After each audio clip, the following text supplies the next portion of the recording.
Cool. So, first of all, guys, this is Bonilla, and we got my friend Tom here. Hey. I'll let him introduce himself in a bit, but I appreciate you coming on.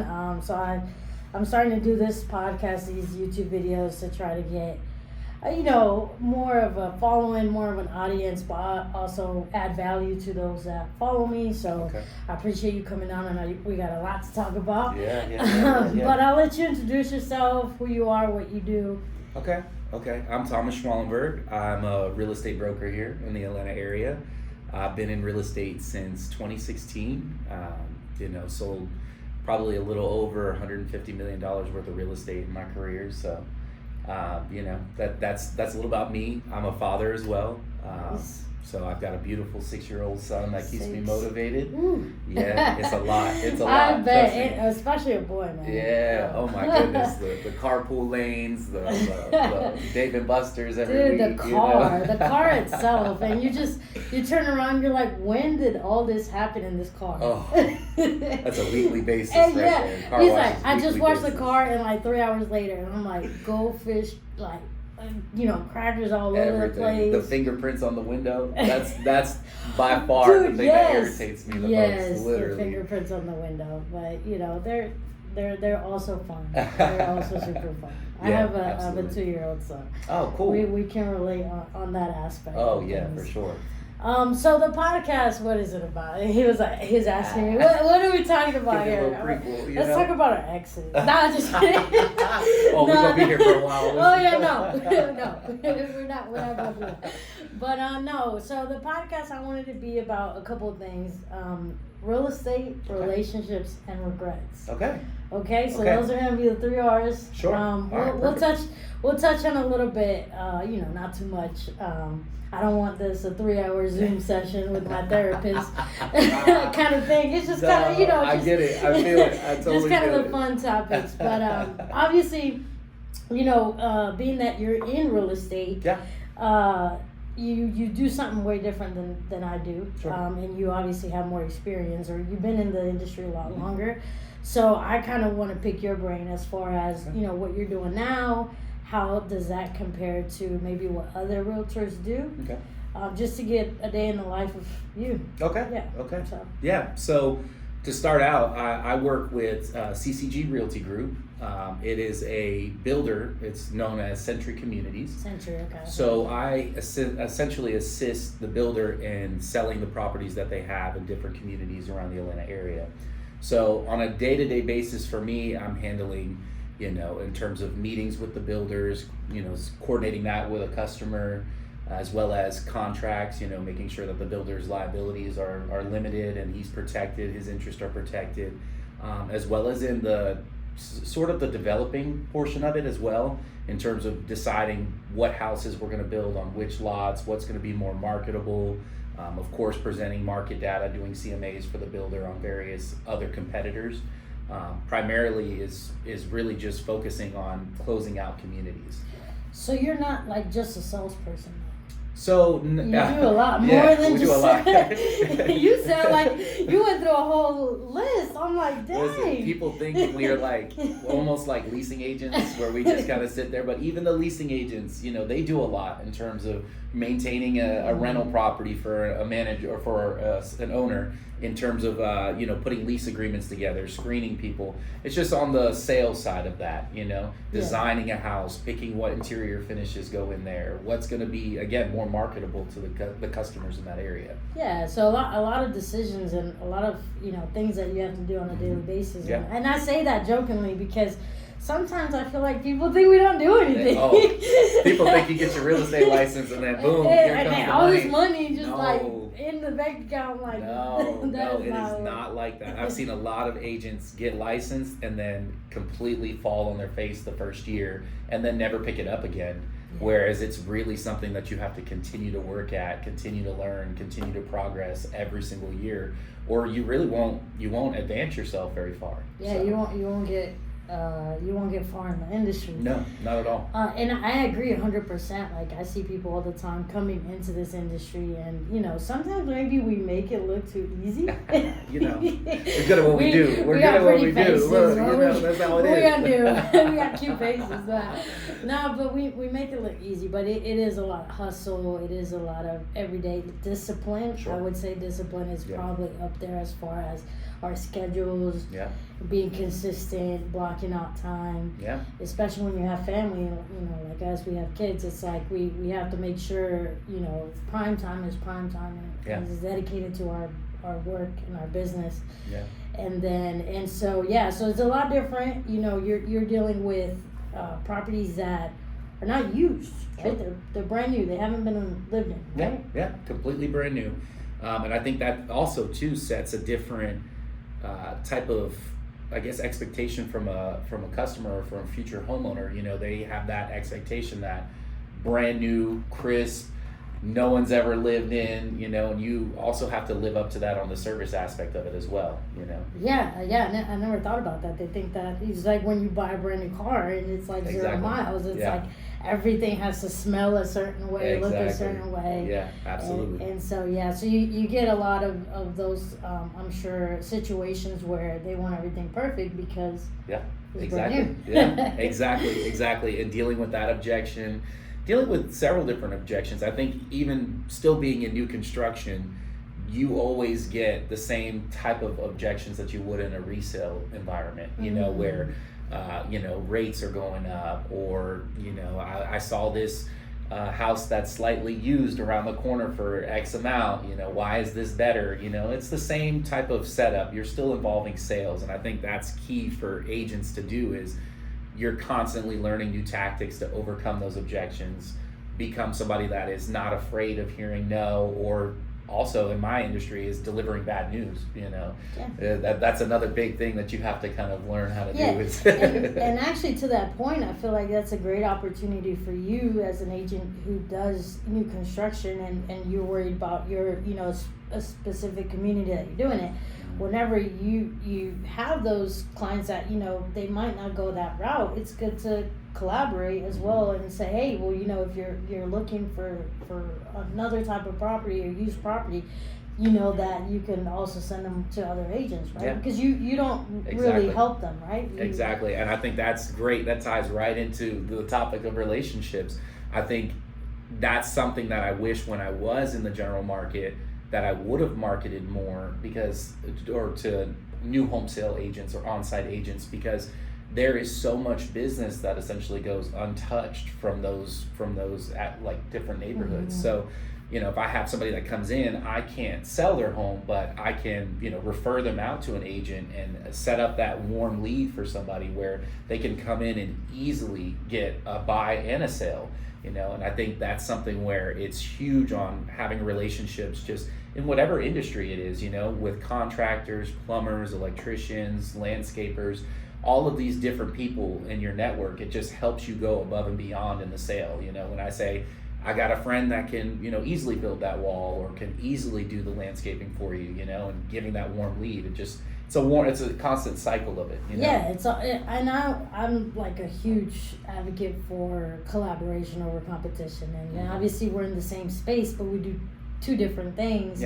And it's also a good opportunity for us to work together, and at the end of the day, it's for the best of client service, right? It's to give a great client service and be able to continue doing that. So you're at Century Community, so obviously, you know, if they need to find you, I'm gonna put here your social media so that if you know, whoever's looking for new construction, obviously I'm a person that can take them as well to you to help them understand the new construction aspect of it. But it is a different industry, right? Like, you just as us, we're talking about dealing with properties who are resales. You're doing brand new, so it's like I'm not the best expert on that. So it's good to work together, and me, when I have questions for clients that are looking into constructions, us to work together, and agents who might be listening or watching this video also understand we can always collaborate with each other, Yeah. you know, and not step on each other's toes. Yeah. I think that's the biggest thing. I think of it as you're sowing seeds. That's all it is that you never know when that's going to turn around or when that customer's going to come back. And you touched on a great point of giving really good service to somebody. I feel like the best referrals come from those customers that have experienced your best. And so going through and just constantly having that in mind, that even if I'm not going to make some money at this point, I'm at least helping somebody and I'm potentially getting something in the future from it. I mean, that's an important, I guess, bottom line thing to come from that, you know? I agree. So I look forward to business together, Hey, and obviously, you know, other agents that are out there who can also connect with you, because there's always business. I just feel like the agents that work hard are the ones that get the business at the end of the day, and continue to get it for a long period of time. Mm-hmm. So you know, we'll see the ones that don't fall off, and that's normal, like any industry, right? Sure. Like any business. So. All right, enough about real estate. Let's talk a little bit more about relationships. Okay, all right. Because you have a son, I wanted to kind of ask this as well, like as far as, do you, how do you bring your son along with any like business stuff, or is it very much like, you know, it's like, oh, I'm not gonna, you know, expose my son to my business dealings, or you know, how do you how do you kind of put the two and two together? I'm a firm believer in leading by example. I think a good leader shows that effort, and I think when it comes to our kids, I think it's so important for them to have a glimpse into that. You know, I remember being a kid and not really having an idea of what my dad did or how things were being done. And I think it helps give them a better understanding of, you know, this is the effort that dad's putting forth, you know, this is why I can't be here all the time or I can't do certain things. So to answer the question, yes, I absolutely do. There's days that I bring him and he sits in there and is watching me cold call, you know, customers that have come in. Same exact aspect when I was in general. I'd take him on showings. You know, I'd call him my little assistant. He'd be opening up the door, or, you know, he loves to chime in on certain moments. Don't get me wrong. There are moments where he's kind of, you know, made somebody, you know, like, ew, you know, what is that? And then the deal is done. At that point, we're not moving forward with this one. But no, I love bringing him along. He adds, you know, a whole value aspect for the customer where, you know, yes, this may be a little, I guess, cliche or it's desperate in a sense. experience. Yeah, exactly. It definitely gives you a human experience where it's like, this is not all about business and money and this and that. It's also about family, and this is what I do to support my family. Exactly. You know? So that's freaking awesome. And that's a question I would always ask a parent, because I feel like some parents might shelter, like my parents did. They might have sheltered me when I was small, as far as me learning the business and learning what they do. But it's a great opportunity to also have learning lessons with your kids, and be able to share a part of what you do with them. Mm-hmm. So it's kind of it's cool. But yeah. Awesome. Do you bring yours? I'm assuming you do. Oh, of course I do. Yeah, I'm gonna make him, once he can coordinate well with his hands. He's gonna be outside one of those yard flippers outside our open house right here. Oh, that'd be awesome! Look, that's a way to get him in, though. It's a way to get him in. You know? Yeah. No, I get it. But definitely. I mean, he's two, so he's barely putting words together, but. He definitely would. It's would just be a the cute one. face, you gotta just sit there, just put the brochures in front of him. The sign-in sheet, just making sure that. But it's super fun. It's super fun to have him along, and I do, and I feel like I always want him there. Yeah. Of course, you have the times where it's like, it won't work. Not right now. Not right now. Definitely not right now. Certain meetings and appointments and stuff like that. But whenever you can, and and people enjoy it too. I remember, like, I'll have final walkthroughs sometimes, and I'll be with them, and they're like, "Oh, he's so cute." It just he's gonna be here a while. He's gonna take over the company. So. I feel like it's all about perception in that, because you are showing the customer that you're a family person, that this isn't just something that you're doing. You have a reason to be there and doing it, and I think. Nobody's gonna go and see someone's child and be like, ugh, why'd you bring him? You know, it always is like, oh, he's so cute. Oh, you know, I'm so glad you brought him. And it just adds to that experience that the customer's having. You're giving them an insight to your personal life by bringing your child. So yeah, I agree. And also, like, I feel like that's what people like to see. You know, like they like to see substance. They like to see what are you really about, not just numbers all day or you know, properties and stuff like that. So, but I can't wait. Maybe in the future they'll hang out together. We gotta get the duo we'll together. do the open house together. If they're real estate partners in the future, I know, right? Wild. there you go. All right, so to the final point, regrets. Okay. This is this one. Yeah, we're not gonna go through the whole list today, but we'll go through, you know, a particular one, and it could be anything. Maybe like, so I did another episode with my sister, and I shared one of them would be like getting into real estate sooner. Mm-hmm. One of the other regrets I have is probably going back to high school. Okay. And I think this regret kind of gave me consequences that I didn't see until like 10 years later, right?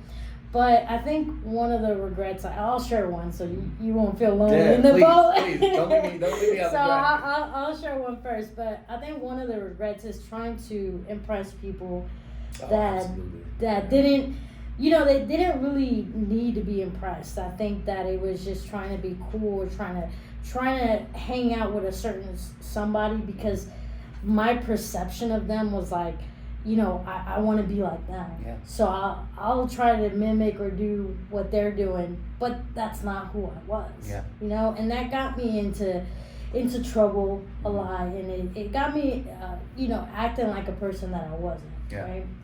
So one of those regrets would, especially in high school, because obviously we're at that vulnerable age. Yeah. But it causes you to do, and you know, I also feel like, you know, high school is that period of time where, yes, you kind of get, if you apologize, people are like, you know, they accept apologies, but it doesn't mean it changes the consequence. Sure. Right. Yeah. So you're still at that pre-adult age where you're not fully an adult, but you're right. Imagine like, especially as a man, it's like, what if you get a girl pregnant during that time? Oh, you know, it's like those are consequences you're gonna live.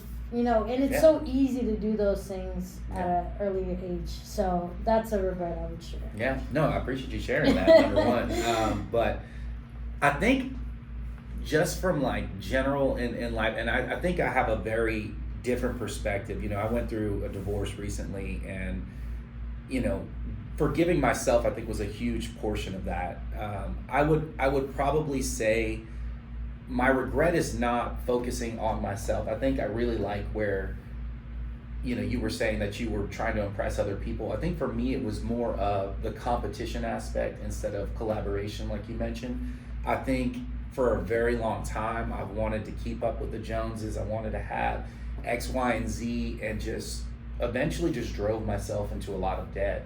And you know, I'm very blessed to have the opportunities that I do nowadays, but I would say the single regret would be just not focusing on myself and focusing on the path that God put in front of me, you know? I think now when I look at life, I really don't, I mean, even going through hell last year, you know, I feel very blessed to have had that experience, but I think more so now knowing that I need to just focus on what's right in front of me, not looking at, you know, John who's got 25 properties, or you know, you see that guy on Instagram where you're like immediately being like, well, why can't I be that 23-year-old with $14 million in properties, you know? Damn, yeah, and that goes, it's funny because we started talking about my high school, but that turns into adulthood too. And it gets a lot worse in the sense of like it gets to a higher level. Yeah. And I see it so easily where people put themselves in debt, put themselves in bad situations, just because they see it and they feel like, oh, I want to be it or better.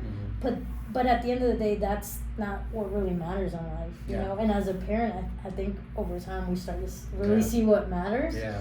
And it's definitely not materialistic things. Yeah. And so that is kind of, it's almost like wanting to be or act or impress a certain audience that you don't really need their validation. Not at all. I mean, that's huge what you're saying, because it really is where we go through life, we're being raised to be, you know, accepted by others, when it's really the key is to accept yourself and to just focus on what you can do better. And I think that's a huge point, that if I could go back and tell myself at 16, like, just do you and just grind as hard as you possibly can, you know, and I would have saved years. And I think I'm still thankful for the mistakes that I made. Don't get me wrong. I wish I didn't go through, you know, getting arrested or going to different places that I shouldn't have been. That's on episode 2, guys. Yeah. We'll save that one. Episode 2. But I think the big thing for me is, like, you know, I want to be the best that I can be. And if I would have done that when I was 16, you know, I'd be light years ahead of where I am. But you can always start again, you know what I mean? I think that's the key. And that's the great thing about life, right? You can always, like, hit that reset button, and you can have a bad year, you know, and you're like, you know, let's reset, and let's focus on the next 12 months. Yeah. And let's focus on making better decisions for the next 12 months. And that's a good thing about life. As long as you have health and you have love, which in this case your son now gets it, and he gives you love that you couldn't get anywhere else as well. Yeah, right? absolutely. Yeah. So as long as you have health and love and just that clarity of mind, I think you have to go through those bad times to clear your head and get your mind right and say, okay, well, you know, now I'm focused on what, you know, the next 12, 24 months look like from now. Comeback seasons are the best. They're the best. Because once you get through it and you look back and you're like, man, I survived that, I can take on anything. You know, that's the mindset that you have once you conquer something like that. So it's huge. We went deep, guys. Yeah. we went deep. That was a lot. That was a lot. Hey. But no, I really appreciate you coming on. Like, I want to make these videos, you know, short and sweet, but at the same time, you know, of value. And if anything, we shared a lot. Shared a lot about real estate and construction, what you do, but we also shared, you know, relationships and things that we can improve, because we're human beings. So if anything, we need to improve always. You know, we always have to be constantly changing it for the better, like you said. Sure. And so going through everything you went through,